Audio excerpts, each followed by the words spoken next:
अस्सलाम वालेकुम स्टूडेंट्स आज के इस लेक्चर के अंदर हम नाइन्थ क्लास के फिजिक्स के पेपर का पैटर्न जो है वो डिस्कस करने जा रहे हैं कि कितने मार्क्स का ये पेपर होता है और किस तरह इसके क्वेश्चंस दिए होते हैं और हमने कैसे इसको सॉल्व करना होता है और कितने क्वेश्चन हमने सॉल्व करने होते हैं।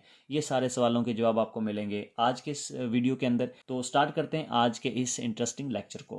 ये जो पेपर आपका होगा ये तकरीबन दो हिस्सों पर मुश्तमिल होता है। एक होता है ऑब्जेक्टिव और दूसरा होता है सब्जेक्टिव। जो ऑब्जेक्टिव पार्ट है इसमें आपको 12 MCQs दिए जाते हैं और ये क्वेश्चन नंबर 1 होता है। ठीक है, क्वेश्चन मैं यहाँ पे लिख देता हूँ, क्वेश्चन नंबर 1 होता है ये। ठीक है, और इसमें आपको 12 MCQs दे जाते हैं जो कि एक MCQ जो होता है वो 1 नंबर का होता है, तो इसलिए हम कह सकते हैं 12 × 1, यानी जो हमारा ऑब्जेक्टिव पेपर है वो 12 नंबर का आएगा, यानी 12 नंबर के आपके MCQs आएंगे। ठीक है जी, और बाकी जो 48 मार्क्स हैं वो सब्जेक्टिव पेपर होता है। अच्छा, जो सब्जेक्टिव पार्ट होता है यानी पहले आपको MCQs दिए जाएंगे और वो आप हल करेंगे और उसके बाद बबल शीट वो आप फिल करेंगे, फिर आपसे MCQs की जो शीट होगी वो वापस ले ली जाएगी, लेकिन बबल शीट वो आपके पास रहेगी। उसके बाद आपको सब्जेक्टिव पार्ट दिया जाता है। तो जो सब्जेक्टिव पार्ट है वो दो हिस्सों पर मुश्तमिल होता है, यानी जो सब्जेक्टिव है उसमें पार्ट 1 होता है एक। ठीक है, यानी पार्ट 1 होता है। अच्छा, पार्ट 1 के अंदर शॉर्ट क्वेश्चंस होते हैं, जबकि पार्ट 2 जो होता है उसमें लॉन्ग क्वेश्चंस होते हैं। पहले पार्ट 1 की बात करते हैं। पार्ट 1 के अंदर जो पहला क्वेश्चन है उसको नंबर दिया जाता है क्वेश्चन नंबर 2 का। क्योंकि पहला क्वेश्चन जो होता है वो MCQs का होता है, इसलिए जब आपका सब्जेक्टिव पेपर स्टार्ट होता है तो उसमें पहला क्वेश्चन जो है वो 2 से स्टार्ट होता है, यानी क्वेश्चन नंबर 2। अच्छा, क्वेश्चन नंबर 2 के अंदर आपको जो है वो 8 शॉर्ट क्वेश्चन दिए जाते हैं टोटल, जिनमें से आपने तकरीबन जो है वो सिर्फ 5 करने होते हैं। यानी 8 आपको दिए जाते हैं और आपने कितने करने होते हैं, 5 करने होते हैं। तो इस तरह जो आपके नंबर बनते हैं, चूंकि एक जो शॉर्ट क्वेश्चन होता है वो 2 नंबर का होता है, सो 5 शॉर्ट क्वेश्चन अगर हैं तो ये आपके शॉर्ट क्वेश्चन बन जाते हैं 10 नंबर के। यानी जो पार्ट 1 है उसका जो फर्स्ट क्वेश्चन है उसमें 8 शॉर्ट क्वेश्चन आपको दिए जाएंगे, जिसमें से 5 आपने लाजमी करने होते हैं। ठीक है जी।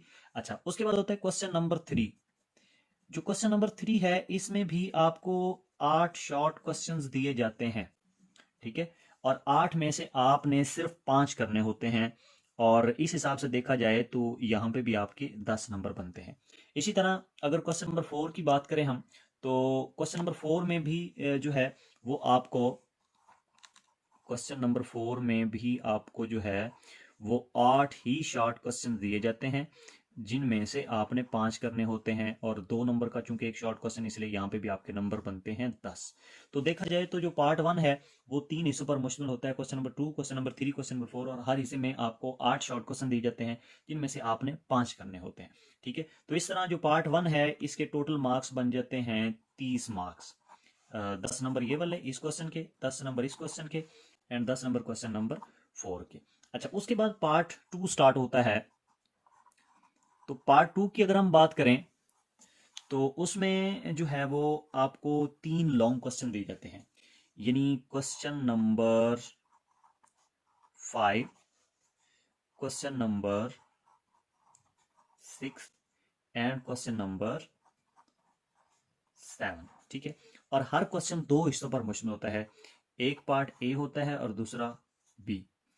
ए पार्ट के अंदर आमतौर पे थ्योरी का क्वेश्चन होता है, यानी लॉन्ग क्वेश्चन जिसको हम कहते हैं, और ये तकरीबन 4 नंबर का होता है।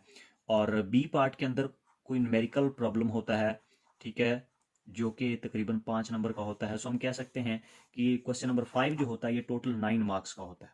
ठीक है, इसी तरह क्वेश्चन नंबर 6 जो होता है ये भी वैसे ही है और ये भी 9 मार्क्स का होगा, और क्वेश्चन नंबर 7 के भी दो पार्ट्स होंगे, यानी ए और बी, और ये भी टोटल 9 मार्क्स का ही होता है।